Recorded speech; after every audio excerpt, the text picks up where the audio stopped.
Bom dia, senhoras e senhores. Sejam bem-vindos à teleconferência de resultados da Vivo do primeiro trimestre de 2025. Esta conferência está sendo gravada e o replay estará disponível no site da empresa em ri.telefonica.com.br, onde a apresentação também estará disponível para download. Esta conferência também está disponível em português. Para acessar a nossa conferência em português, clique no ícone do globo no canto inferior direito da sua tela do Zoom e selecione a opção Português. Ao acessar a sala de português, você tem a opção de silenciar o áudio original clicando em Mute Original Audio.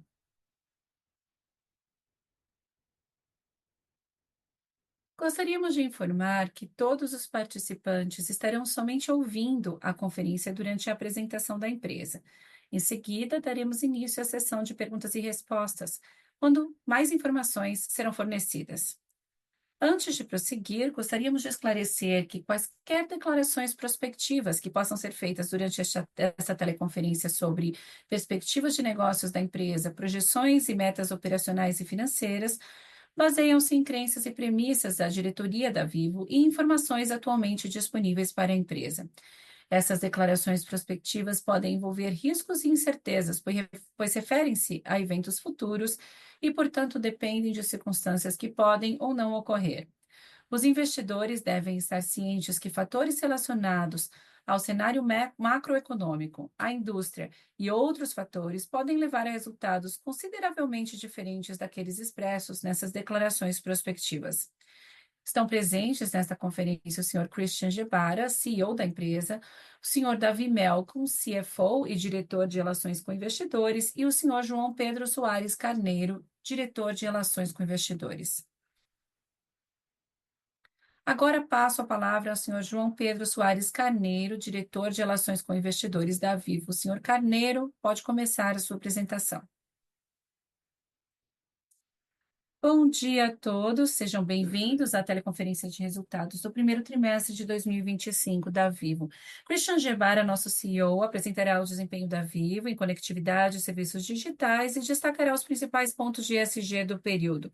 Depois, Davi Melcon, nosso CFO, trará mais detalhes sobre controle de custos, CAPEX, geração de fluxo de caixa livre, remuneração de acionistas e, finalmente, uma atualização sobre nosso processo de migração de telefonia fixa. Agora passo a palavra ao Christian. Obrigado, João. Bom dia a todos e obrigado pela participação de vocês. O primeiro trimestre de 25 foi marcado por um crescimento operacional e financeiro. Começando pelo pós-pago, atingimos mais de 67 milhões de clientes, com crescimento anual de 7,7%.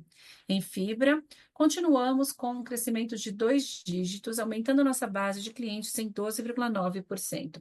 Nossa receita total aumentou 6,2%, com a receita móvel subindo 6,5% e a fixa 6,2%. Esse crescimento consistente reflete a demanda crescente pelos nossos serviços. A rentabilidade continua sendo o foco, nosso EBITDA cresceu 8,1% no período, o fluxo de caixa operacional foi de 3,8 bilhões de reais, um aumento de 12,7% ano contra ano, representando quase 27% da receita total. Nosso lucro líquido também aumentou consideravelmente, 18,1% ano contra ano, alcançando 1,1 bilhão. Começamos 2025 com uma distribuição sólida aos nossos acionistas, com os pagamentos totalizando 2,6 bilhões de reais. Isso reforça a nossa confiança de que manteríamos um bom desempenho financeiro e cumpriremos nosso guidance nos próximos anos. No slide 4, mostrando como as nossas receitas estão crescendo mais do que a inflação, crescendo 2 dígitos em nossos serviços principais.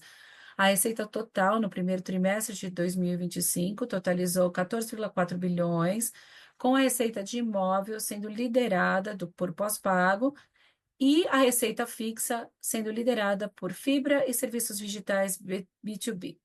Juntos, pós-pago e fibra representaram 73% da nossa receita de serviços, ambos crescendo acima de 10%. Além disso, nossos novos negócios estão ganhando consistentemente participação em nosso portfólio e contribuindo significativamente para o nosso crescimento. Isso destaca a nossa estratégia de nos afastarmos, de evoluirmos de uma operadora para um hub de serviços digitais inovadores. No próximo slide, falamos do impacto do nosso desempenho em móvel. Nossos acessos móveis totais chegaram a 102,4 milhões no trimestre, com um crescimento de 7,6% em pós-pago e híbrido, superando 48 milhões de clientes. Este crescimento mostra o sucesso das nossas iniciativas de upselling, com a transição de um número significativo de clientes de pré para híbrido e de híbrido para pós-pago. Nossos números de acessos 5G dobrou desde março de 2024. Essa adoção disseminada reforça a nosso comprometimento de fornecer tecnologias de ponta para nossos clientes. A taxa de churn no pós-pago segue baixa, o que reforça a nossa capacidade de reter clientes de alto valor, apesar do aumento de preços. Esse churn mais baixo e um ARPU móvel estável reforça nosso foco estratégico em clientes pós-pago. Nossa estratégia de migrar clientes para planos melhores se traduz em uma melhor fidelidade dos clientes, garantindo que a gente continue na vanguarda da indústria. No slide número 6, temos nossos insights sobre o desempenho das nossas operações de fibra e conversão com pós-pago, categorizando nossa linha de FTTH em 3 segmentos: clientes Vivo Total, clientes convergentes fora do Vivo Total e clientes somente de fibra.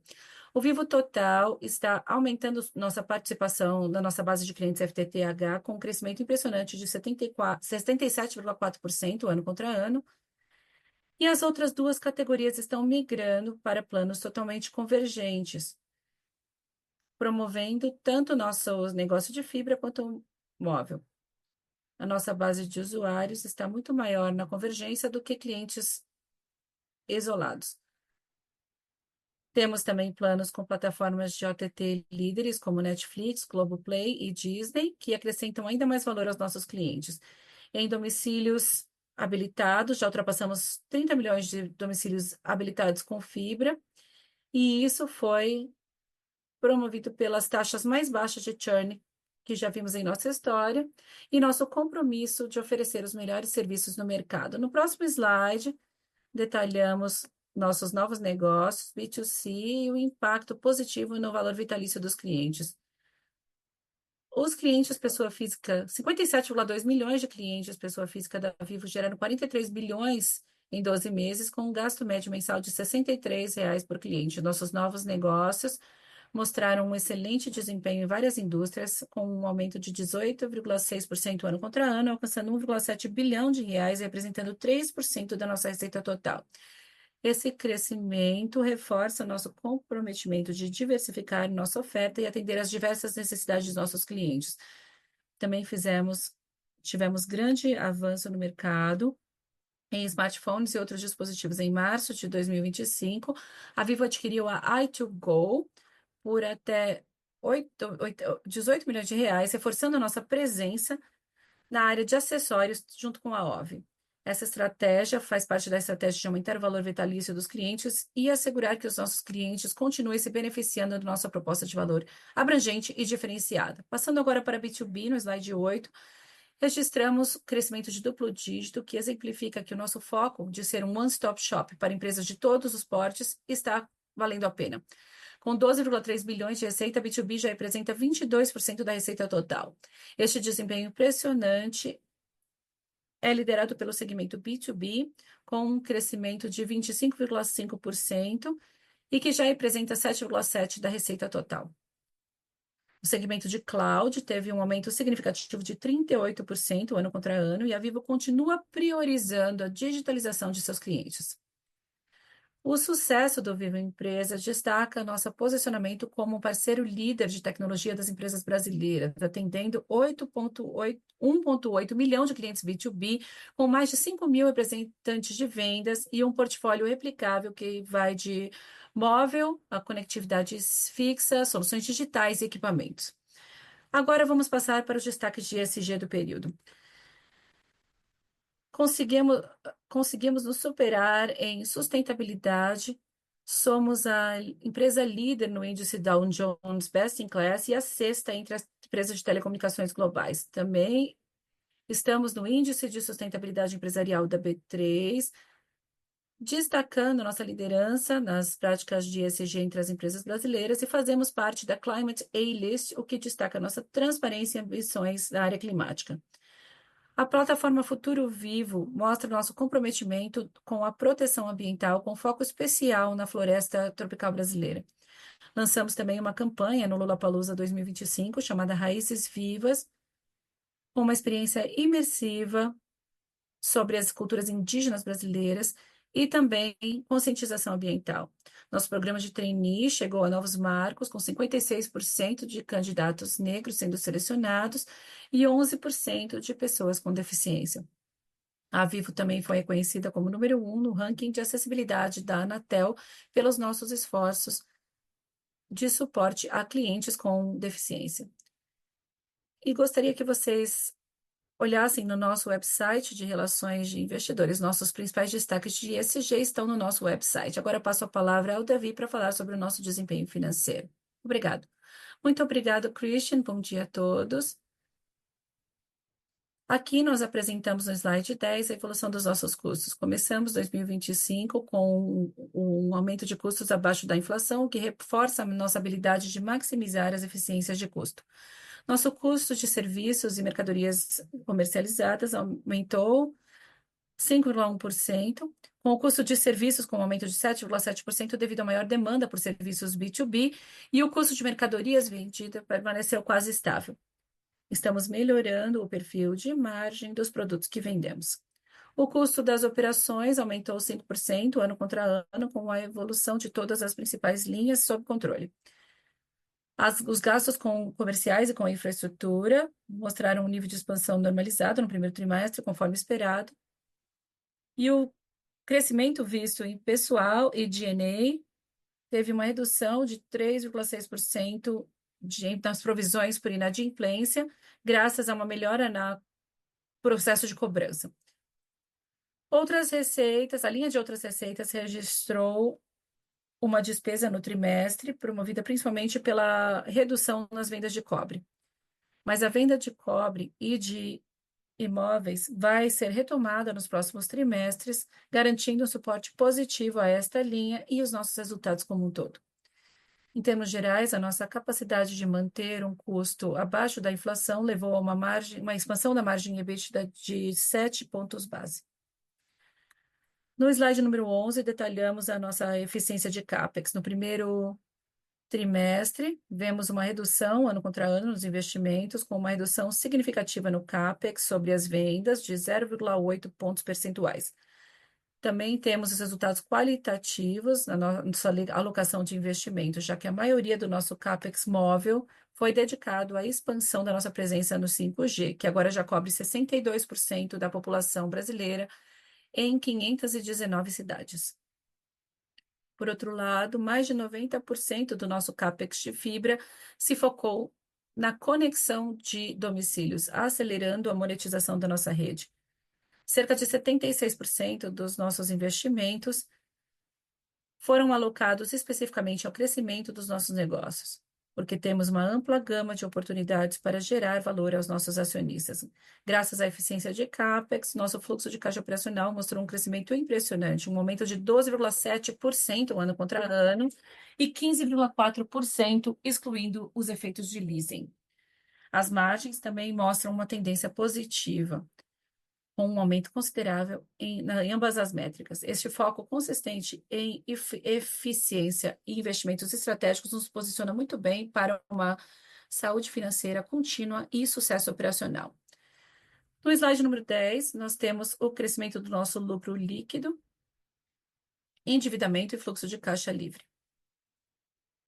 Ao lado esquerdo, vemos que o lucro líquido no trimestre aumentou 18,1%, chegando a 1,1 bilhão de reais, beneficiado por nosso desempenho operacional forte e resultados financeiros otimizados. Nossa dívida financeira continua sob controle, com uma posição de caixa líquido de 2,7 bilhões de reais no fim de março. Considerando lisos, a dívida líquida chegou a 12,1 bilhão de reais, equivalente a 0,5 vezes o EBITDA dos últimos 12 meses. Geração de caixa continua bastante robusta, apesar da diminuição ano contra ano. Esta comparação foi impactada por uma discrepância relacionada ao pagamento de taxas regulatórias, que no ano passado foi pago em abril e este ano já foi pago totalmente em março. Nosso fluxo de caixa livre próximo a 10% e representou 15% das receitas do trimestre. Aqui temos, isso mostra nosso foco contínuo na manutenção de uma posição financeira forte, gerando um caixa substancial e garantindo que a gente tenha flexibilidade de investir em projetos com retornos atraentes aos nossos acionistas. No slide 13, falamos da remuneração dos nossos acionistas. Vamos distribuir no mínimo 100% do nosso lucro líquido nos próximos anos.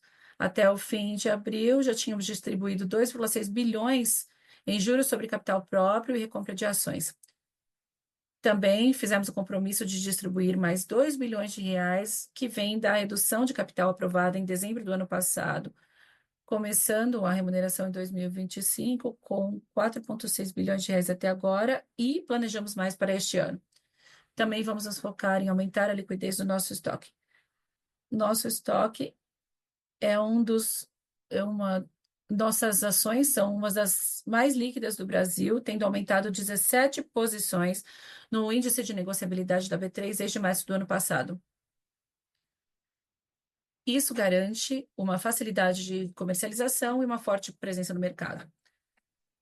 Nós concluímos uma operação para reversão Em abril, nós concluímos uma operação de agrupamento e desdobramento de ações, dobrando o número de ações e posicionando o preço em um patamar mais atrativo. Vamos continuar atualizando vocês sobre os passos finais desta operação. O último slide da nossa apresentação, mostramos aqui a conclusão com sucesso da migração para o regime de concessão dos nossos serviços de voz fixa em São Paulo. Este é um momento muito importante para a Vivo e para o setor de telecomunicações no Brasil. No dia 11 de abril deste ano, a Vivo e a Anatel assinaram um termo de autorização, fazendo a transição oficial do regime de concessão para o regime de autorização. Este marco mostra o início de uma nova área em que a gente pode aproveitar totalmente os benefícios dessa transformação. Financeiramente, isso destrava um valor significativo para a Vivo.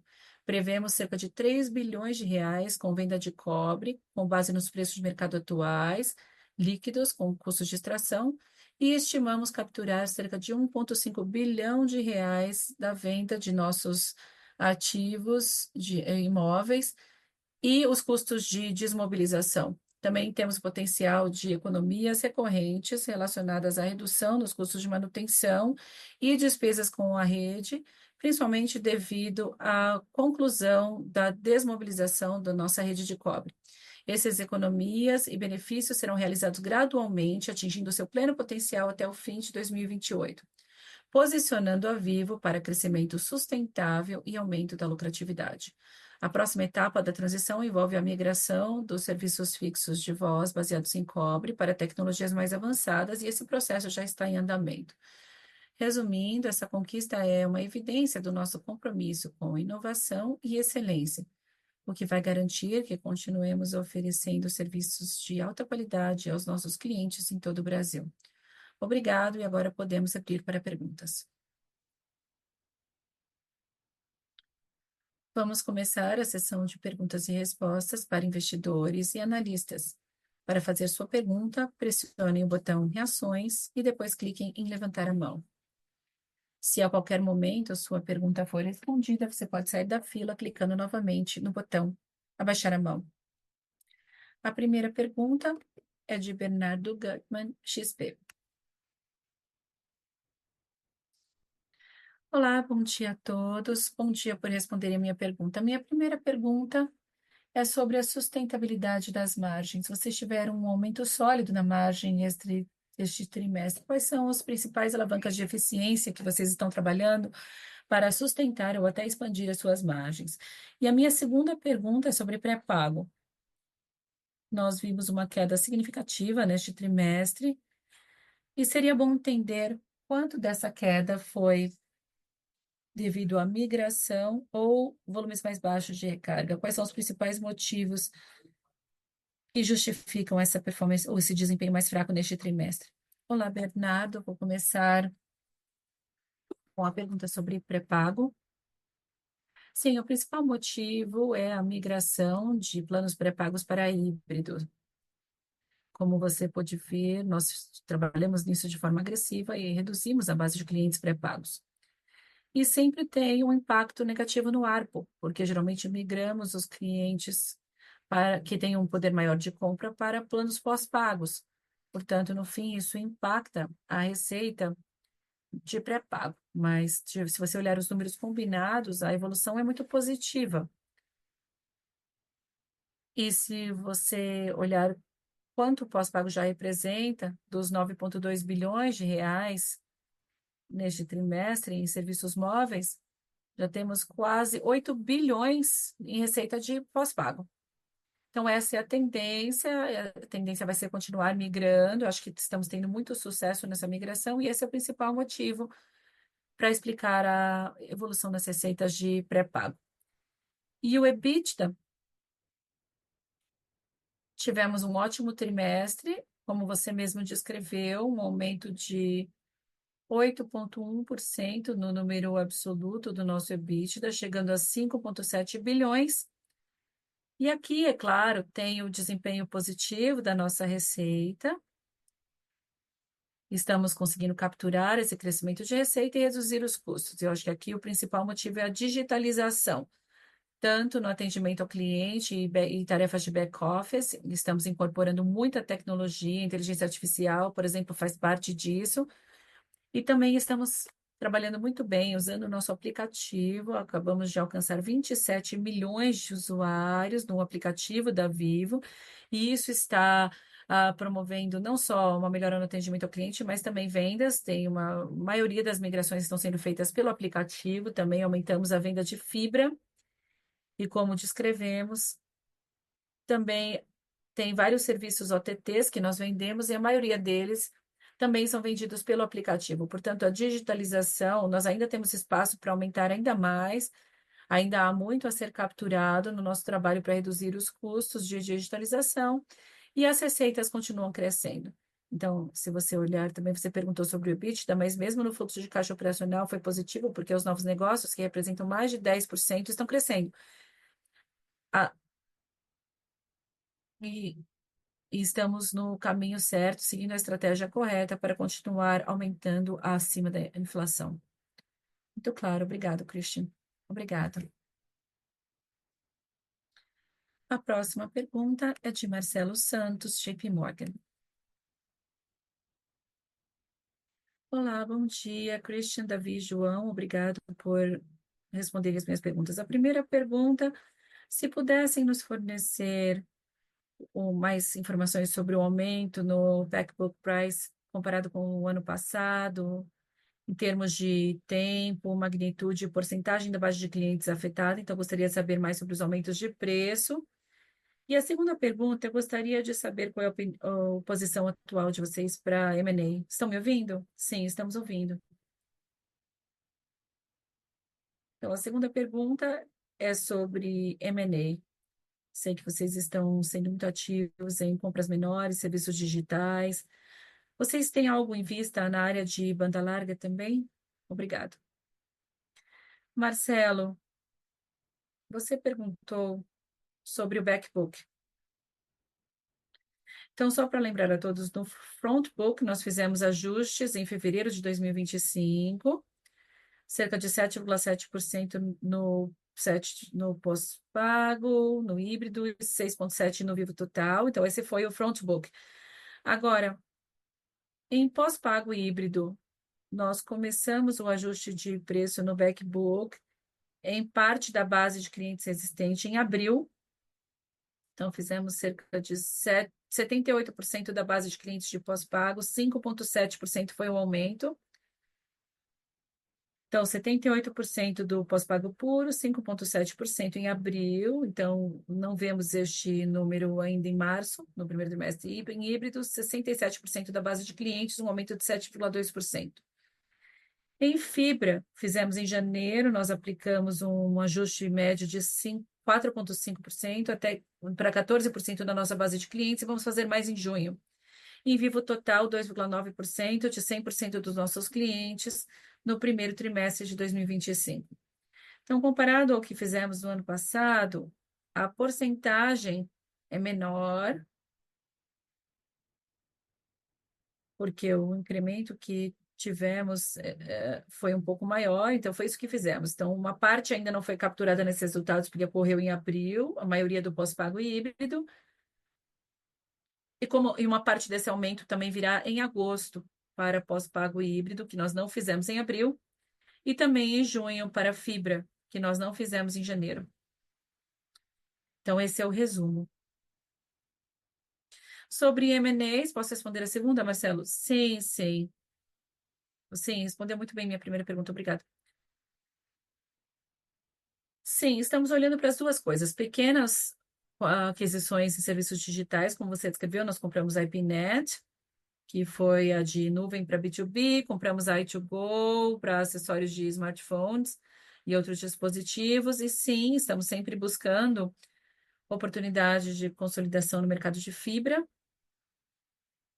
Há diferentes tipos de empresas, tem porte pequeno, porte médio, algumas delas muito mais regionais locais, outras estão prontas com uma pegada nacional. E aqui, novamente, precisamos nos focar naquelas em que a sobreposição não é tão grande, a qualidade da rede é a qualidade que nós queremos, e o preço também precisa ser atraente para nós.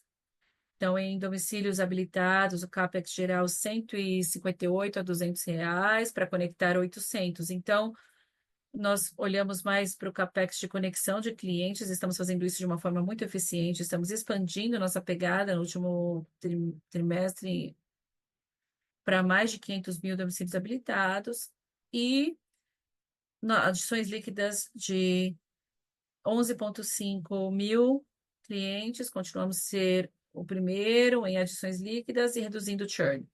Portanto, acreditamos que há espaço para consolidação, mas ainda não encontramos um alvo que cumprisse todos os critérios que eu acabei de descrever para você. Muito obrigada, muito claro. Obrigado, Marcelo. A próxima pergunta é de Gustavo Farias, UBS.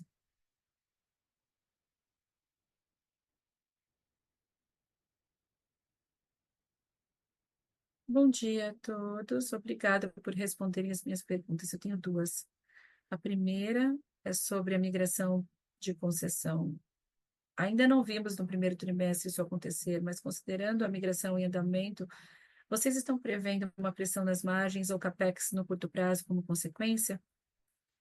E a segunda pergunta, falando de fluxo de caixa, poderiam nos dar mais informações sobre a dinâmica de leases e o capital de giro que vimos no primeiro trimestre? E se isso deve se normalizar no resto do ano? Gustavo, não há pressão nos indicadores financeiros que você descreveu agora devido à migração do regime de concessão para autorização. Na verdade, nós decidimos dar mais informações sobre o que estamos esperando em termos de impactos positivos da venda do cobre e da venda de imóveis.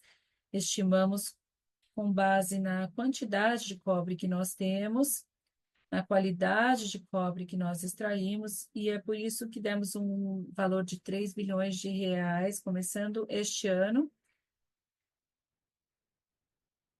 mas talvez o grosso do impacto venha em 26 e 27. E a mesma coisa para imóveis. Estamos falando da venda de diferentes tipos de imóveis que nós temos, dependendo da migração que vamos fazer dos clientes que ainda estão em cobre para a fibra. Mas o impacto será muito positivo e divulgamos alguns números, acabamos de apresentar, Davi apresentou alguns números, o líquido de todos os custos envolvidos na migração e na remoção de equipamentos das propriedades e também a extração do cobre. Nenhum outro impacto dos que você perguntou antes. Agora, em relação ao fluxo de caixa livre, Davi pode responder. Olá, Gustavo, em relação à sua pergunta sobre o fluxo de caixa livre, nos últimos anos, estamos mostrando consistentemente uma geração de caixa livre, fluxo de caixa livre muito forte. Mas é claro que sempre há uma certa sazonalidade. Este trimestre nós temos uma forte margem de caixa livre mas o capital de giro foi impactado principalmente por alguns atrasos de pagamentos relacionados a impostos regulatórios, que no ano anterior nós terminamos de pagar em abril e este ano nós pagamos tudo em março. Portanto, isso é algo que deve ser compensado nos próximos trimestres. Em relação à evolução dos leases, quando vemos o EBITDA após os leases, vejam que os dois estão crescendo fortemente, 8,1% nos dois. Agora, quando você olha para os pagamentos, há sempre uma certa volatilidade. Continuamos negociando com as empresas das torres por melhores condições e isso às vezes exige alguns pagamentos à vista. Portanto, é difícil analisar o efeito em um trimestre para os últimos 12 meses, mas nestes trimestres especificamente, se você olhar a quantidade total que pagamos em principal e juros, pagamos 1,249 bilhões. Embora seja maior que no ano anterior, este número é mais baixo do que nos últimos dois trimestres. Então, isso lhe dá uma ideia das tendências que já conseguimos identificar e o que vamos poder fazer nos próximos trimestres. E o último comentário aqui é que nós temos algumas iniciativas específicas já implementadas para reduzir o custo, que tem a ver com o aluguel das torres e que deve beneficiar as tendências no futuro. Muito claro, muito obrigado. Obrigado. A próxima pergunta é de Luca Brendim, Bank of America. Olá, bom dia a todos. Obrigado por responderem. Eu tenho duas perguntas. A primeira é uma pergunta que tem a ver com a pergunta do Bernardo. Ele perguntou o que aconteceu com o pré-pago no primeiro trimestre. E eu quero entender o que vocês esperam para o pré-pago daqui para frente. Estão vendo algum espaço para aumentos de preço em pré-pago ou isso ainda é difícil? Em termos de receita, o que podemos esperar? Esse é o nível de queda que temos que esperar para o resto do ano? Vamos ver uma melhora? Como vocês estão prevendo? E a segunda pergunta é sobre banda larga. Como estão vendo a dinâmica de preços? Continuamos vendo outros concorrentes também tendo dificuldade para aumentar as ofertas no front book. Então, como vocês acham que será isso no futuro? Tem espaço para aumento de preços no front book para a banda larga também? Bem, para pré-pago, acreditamos que vai continuar essa tendência. Não vai piorar, a tendência vai continuar. Há sempre oportunidades de preços, como fizemos em híbrido e pós-pago, mas não podemos falar sobre nenhuma decisão comercial que possamos tomar no futuro. Vamos continuar trabalhando muito para migrar os clientes, os melhores clientes, para migrá-los para híbrido. Estamos fazendo isso de uma forma muito positiva e a ideia é continuar com a mesma estratégia, sempre tentando oferecer novos serviços, mesmo para pré-pago. Então, estamos expandindo entretenimento em saúde, serviços financeiros, como seguros. Também estamos trabalhando muito no CRM do pré-pago para conseguir capturar mais valor, não só dos serviços core tradicionais, mas também expandindo a venda de serviços digitais para essa base de clientes também. Portanto, o que estamos vendo é que estamos gradualmente aumentando o número de clientes que carregam conosco, então vamos oferecer mais benefícios para garantir a fidelização. Temos muitos benefícios, vale bônus é um, acabamos de fazer parceria para conceder pontos aos clientes que têm um nível de recarga mais alto conosco e recargas recorrentes. Isso faz parte da estratégia. Não podemos falar muito mais sobre nossas decisões comerciais, mas, como eu disse, a migração será o driver para que a gente possa manter clientes com uma taxa de recorrência no híbrido. A segunda pergunta, acho que era sobre preço. Pode repetir a segunda pergunta? Sim, sobre a dinâmica de preço para a banda larga daqui para frente. Se vocês veem espaço para ofertas em frontbook e também com o que estão vendo na concorrência. Pode continuar.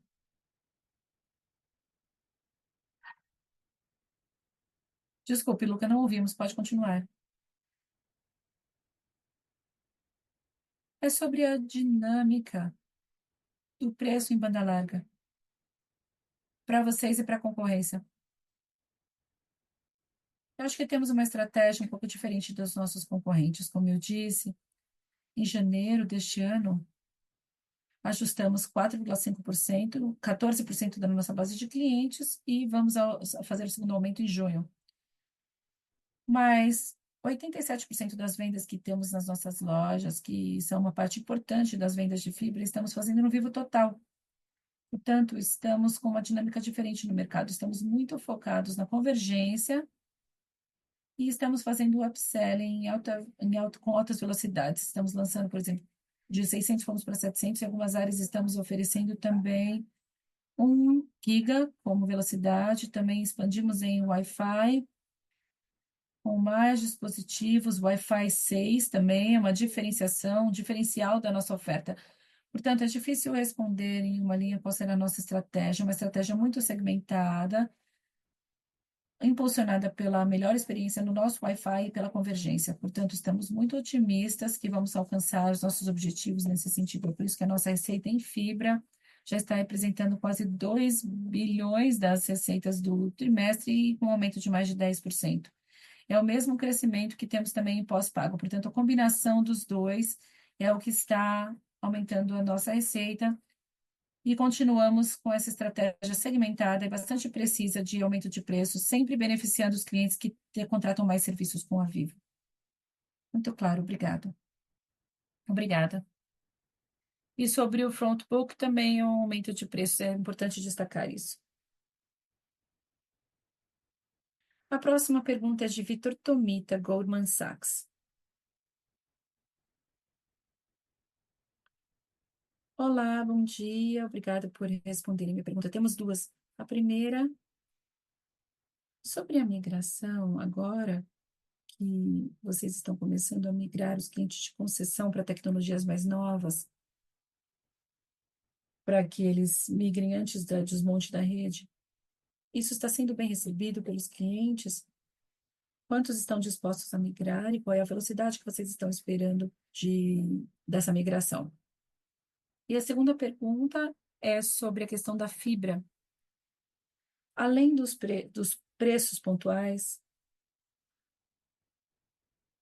alguma atualização sobre a estratégia de crescimento para o segmento de fibra, em termos de expansão do número de domicílios habilitados? Ainda tem bastante espaço para expandir a cobertura organicamente ou via M&A, como vocês responderam em minha outra pergunta?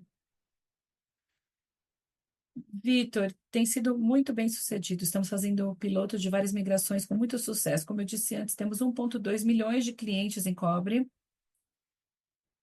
basicamente em voz, que são os que ainda estão em XDSL. Os que ainda estão em XDSL são uma parte muito pequena, 155 mil clientes, para ser mais exato. Portanto, os clientes de voz, agora com a fibra, estamos trabalhando com um modelo muito industrializado para migrar esses clientes com mínima perturbação de cobre para fibra. Então, conseguimos fazer isso de uma forma muito rápida. Então, até agora, está indo muito bem. E poderemos dar mais resultados no próximo trimestre. Portanto, estamos muito otimistas com a capacidade que temos de fazer isso rapidamente.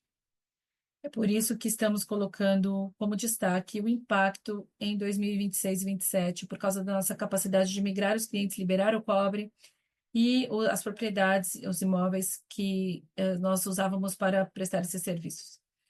Em relação à expansão da rede de fibra, continuamos fazendo isso de uma forma muito acelerada. Tivemos 26,8 no fim do primeiro trimestre, agora 29,6 milhões de domicílios habilitados no primeiro trimestre que nós apresentamos os resultados. Foram 500 mil a mais, continuamos penetrando, aumentando a penetração da nossa rede e aceleramos as adições líquidas no primeiro trimestre comparado ao primeiro trimestre do ano passado. Continuamos, então, avançando, mas é claro que estamos muito atentos para qualquer oportunidade de M&A. Vitor, não é fácil encontrar aquilo que procuramos. Então, enquanto não estamos encontrando, nós construímos. Se encontrarmos, talvez a gente não precise construir tanto, mas neste momento continuamos construindo.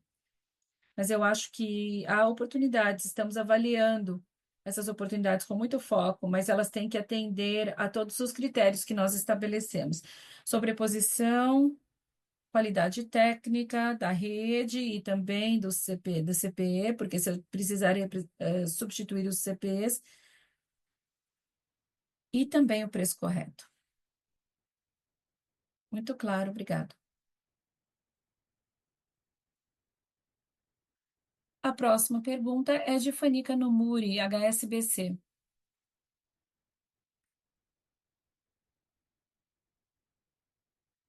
Olá, estão me ouvindo? Sim, estamos ouvindo. Obrigado a todos por responderem a minha pergunta. A primeira pergunta é sobre a concorrência imóvel.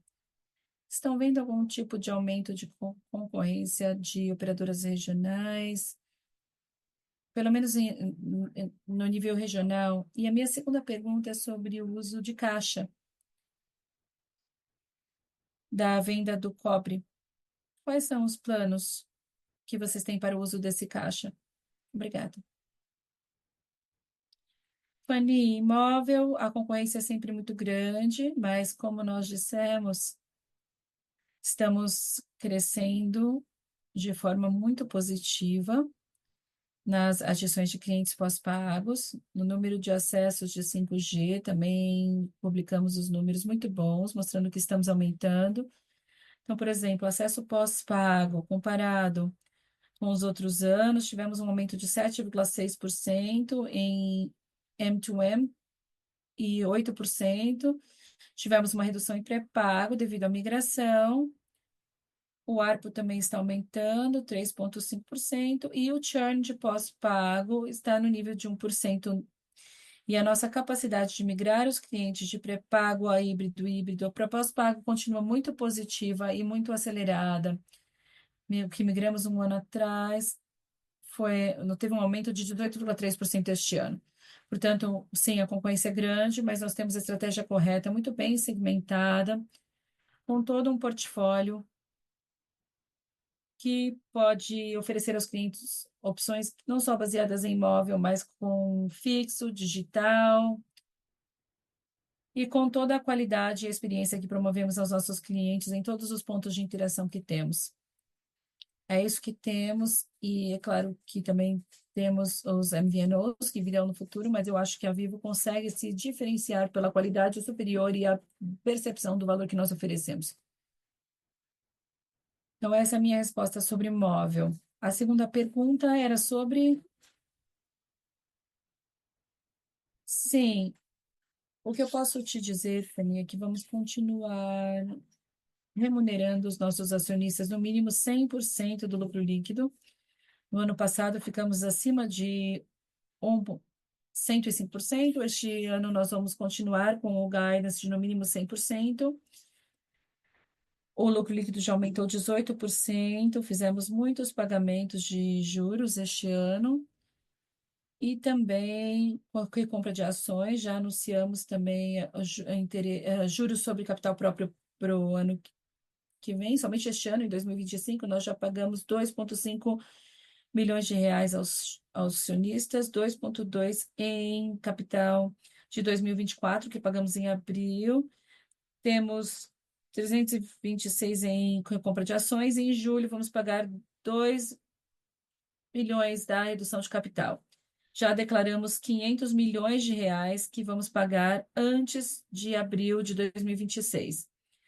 É isso que vamos fazer e também queremos ter flexibilidade de continuar trabalhando ativamente com M&As em serviços digitais e talvez ativos de fibra se encontrarmos empresas que cumprem os critérios que descrevemos antes. Muito obrigado, muito claro. Esta sessão de perguntas e respostas está encerrada. Agora devolvemos a palavra ao senhor Christian Gebara para seus comentários finais. Obrigado a todos por participarem da nossa teleconferência. Como vocês veem, tivemos resultados muito fortes, alinhados com a nossa estratégia de expandir em novas tecnologias, destacando que mais de 70% das nossas receitas de serviços estão em móvel e fibra. e que estamos crescendo nos dois acima de 10%. Os serviços digitais, em geral, B2B, B2C, mais de 10%, também com crescimento de duplo dígito e com um aumento no EBITDA muito acima da inflação. E como descrevemos, a questão da concessão, estamos vendo bons retornos na venda de cobre e de imóveis nos próximos trimestres. Se tiverem outras perguntas no futuro, entrem em contato conosco. Nossa equipe de relações com investidores está sempre à disposição. Muito obrigada pela participação de todos e nos falamos novamente em breve. A conferência da Vivo está encerrada. Agradecemos a todos pela participação e desejamos a vocês um ótimo dia.